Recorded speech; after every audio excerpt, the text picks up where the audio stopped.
Good afternoon, friends. Well, we're talking about standing in our power today. You ready? Oh my, that's a big one.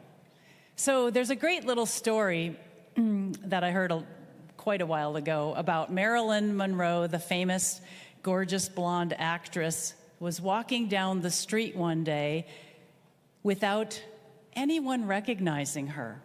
Now, in her day, if you saw her, you would know her. She was considered the most popular sex symbol of the 50s. That's how we talked about women in the 50s. I think we've come a long way, right?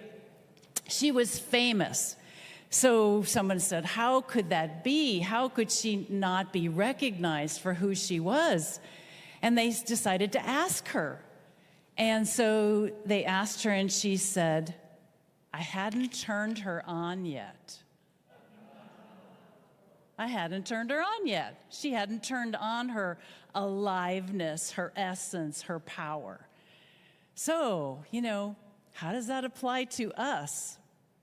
Sometimes, we do want to just walk down the street and be incognito, right? We just want to just have some quiet time to ourselves. Sometimes we kind of live there and we stick to that old story of ourselves or that small story of ourselves.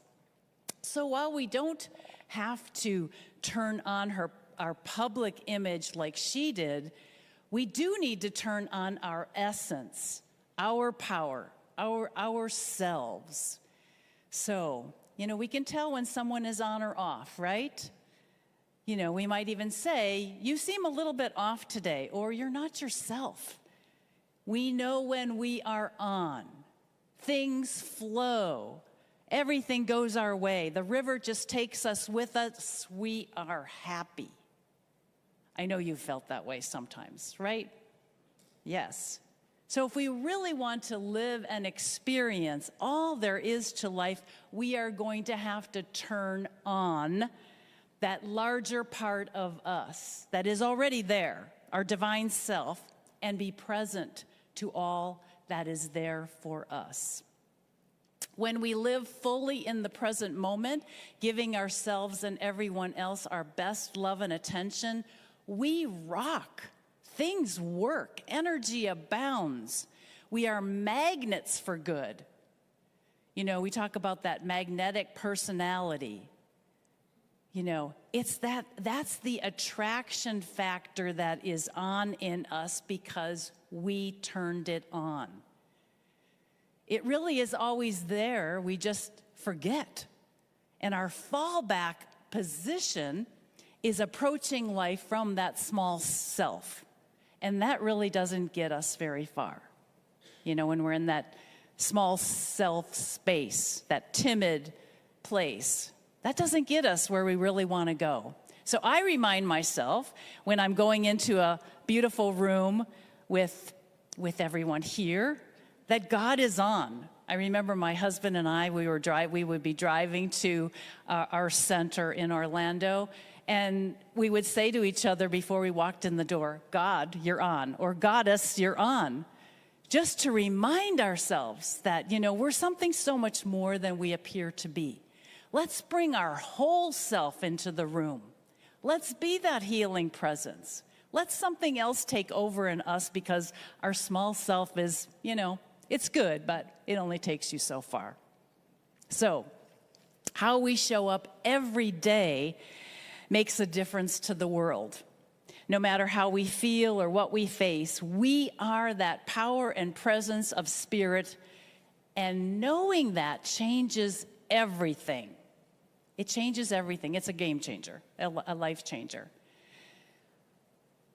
Chaim Janot wrote the book Teacher and Child, a book for parents and teachers. And this is what he says. I have come to the frightening conclusion that I am the decisive element. It is my personal approach that creates the climate. It is my daily mood that makes the weather. I possess tremendous power to make life miserable or joyous. I can be a tool of torture or an instrument of inspiration. I can humiliate or humor, hurt or heal. In all situations, it is my response that decides whether a crisis is escalated or de-escalated, and a person is humanized or dehumanized. If we treat people as they are, we make them worse. If we treat people as they ought to be, we help them become what they are capable of becoming.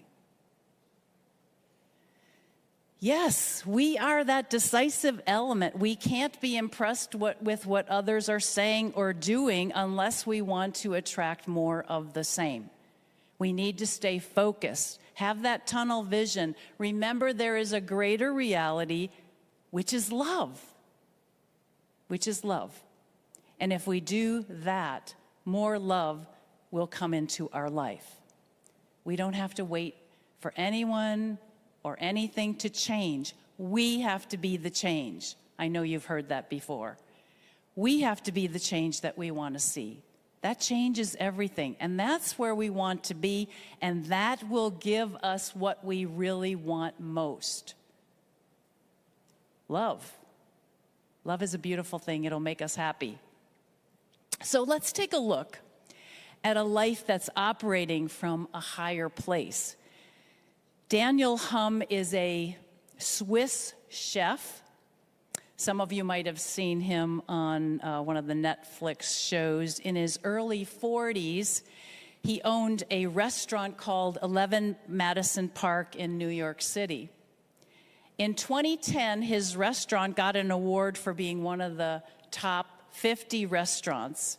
And more recently, they got an award for being #1 in the world. How did he accomplish that? He not only believes in exceptional, delicious dishes, but along with that, gracious service. Everything is done with great care and exquisite attention to detail. They even set an intention for every new dish that they create. The creative process in action. So let's have a video and see a little bit about Chef Humm.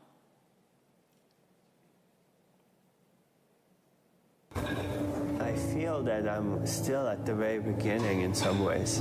I'm a little bit more than 40 now, and I'm still as excited as I've always been.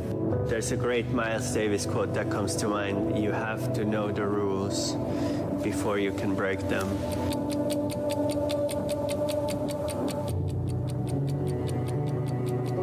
You know, in the end of the day, cooking is very much a craft. What makes great chefs and great artists is their intention.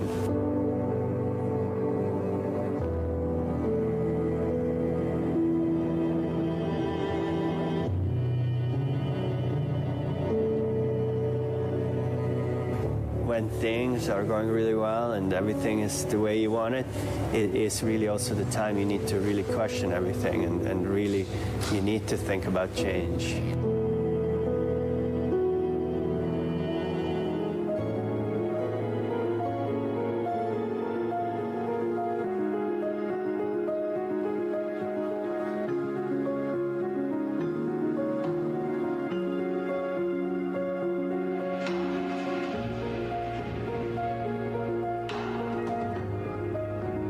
I've heard people say like, oh, I'm not the creative type. That's not really my strength. And I think that is just an excuse. I think every person, every individual is extremely creative. In this environment, in our restaurant at 11 Madison Park, it is not an option to not be creative. I'm a searcher for beauty in art, in design, in architecture, of course, in food, in fashion, really anywhere. Beauty today maybe means something different than it did 15 years ago. Today it's really about effortless beauty.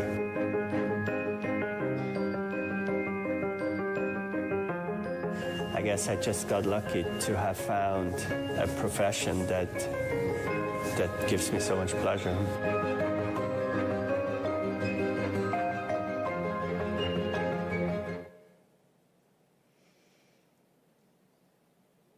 You'll never plate your food the same way again. Details matter. Intention matters. You know, can you imagine how much more delicious and satisfying that food is prepared with all that love and attention, you know, that goes into the preparation of it? Can you imagine how much more well-fed on multiple levels that his patrons must be? I don't know if he knows whether he's working with the creative process or not. It doesn't really matter because he's doing it, right? That's all that matters. And this is what he says. He says, our best work comes when we really challenge each other.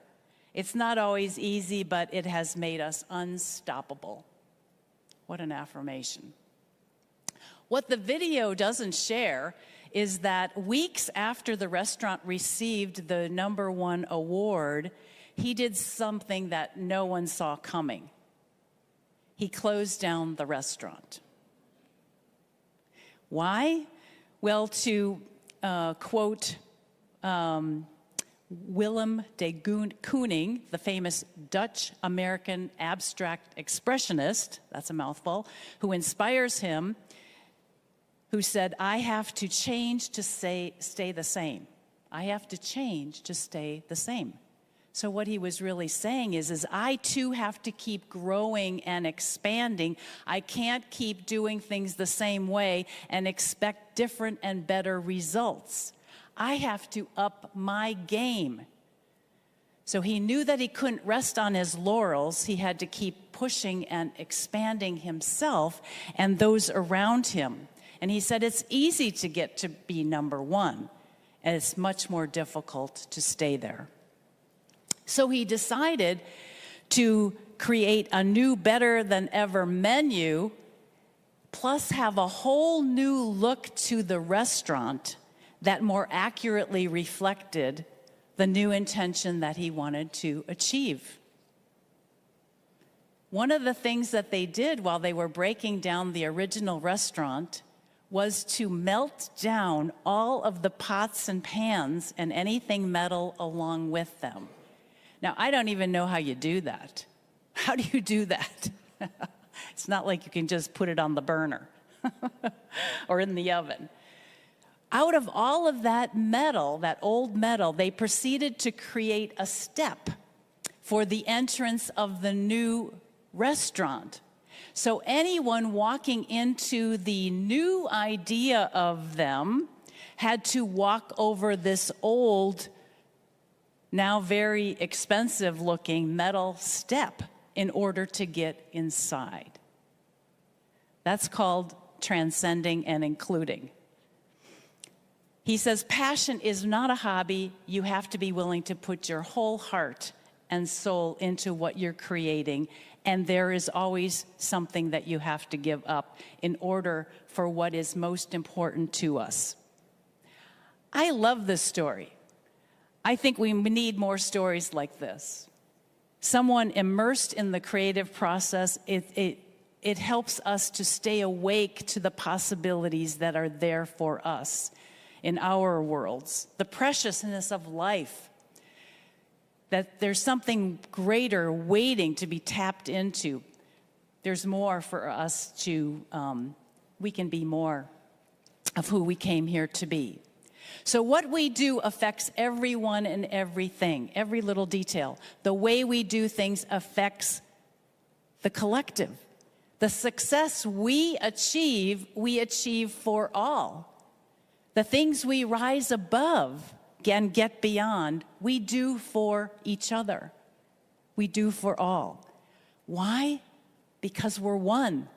We are one. I don't think you have to go out and create a restaurant. That's not the point. I don't think we all have to become really good cooks or chefs. That's not the point either. The question is, what are we called to do? What has our name on it?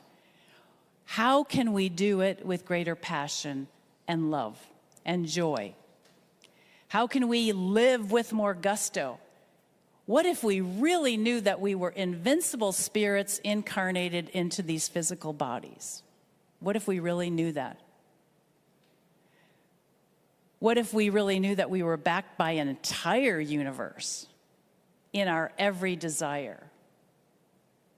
The universe wants us as itself to succeed and to enjoy the paradise and opportunity that it has created.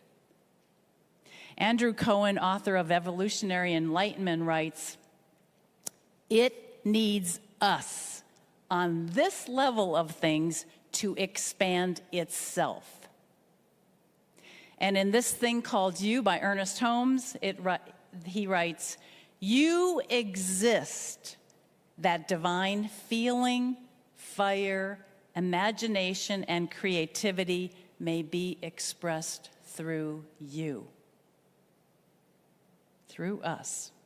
So just like Chef Hum, we always have an opportunity to create something fresh, new, alive, new out of what was our yesterdays, and push beyond the boundaries of what is possible. We have to change to stay the same, or we stay at the level that we are. Life really is demanding us all to evolve, play a larger role in the game in order to thrive and be happy. This doesn't mean we have to go out and do great things.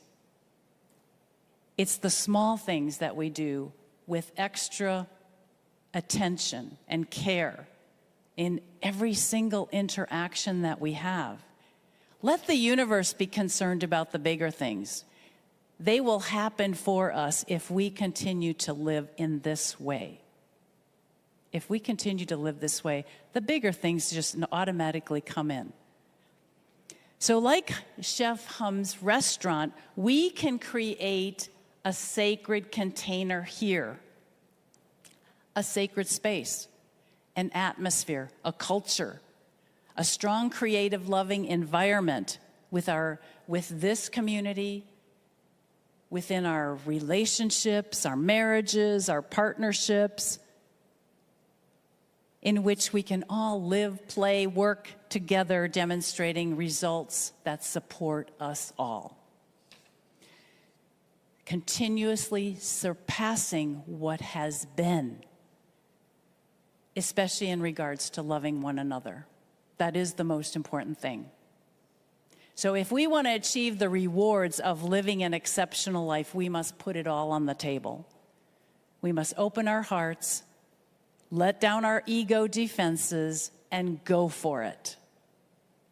And let's come from a place of greater love today as we take a second collection, generously giving to one of our centers in Sarasota who have just gone through a storm. And not giving from a place of pity, but rather out of compassion and knowing their strength and resilience. Giving from a place of power, of self-sufficiency. Recognizing that same power moves through them as they move through whatever difficulties they are facing. In Asheville, in Sarasota, wherever it might be. And then there's, before I see you next, then there's the election.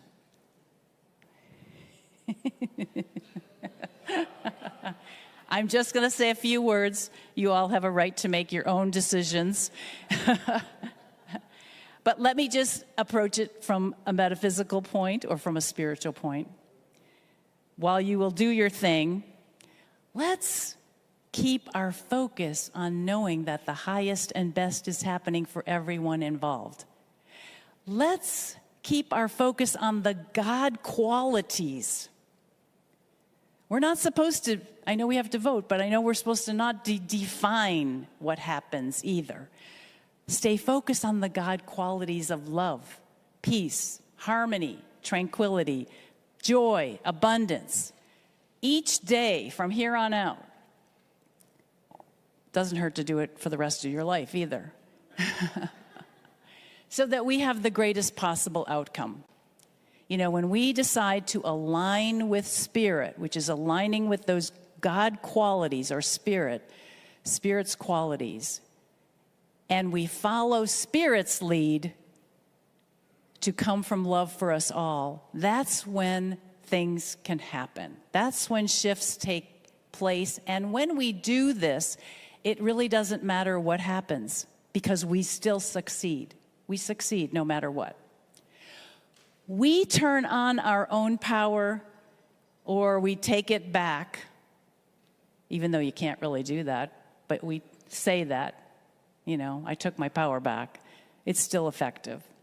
We turn our power on, we take our power back as we remember that we create our reality and our thoughts and our spiritual practices make a difference. We have to turn our power on within us and use it for good. It's not just about turning it on and knowing that it's there. We have to put it and use it for good. So I invite you today to join me for a special workshop following this service called Being in Healthy, Thriving Community Together, and learn how healthy, thriving communities are set up to succeed. Together, we are doing great things. Thank you. Namaste. Thank you. Welcome to the Sunday service at CSLN. We are a welcoming and inclusive community of inspired individuals caring for and about each other and the entire planetary family. The Center for Spiritual Living Nashville offers spiritual tools for anyone seeking a more fulfilled and meaningful life through a deeper connection with a higher power or universal truths. Be sure to subscribe below if you enjoy our programs.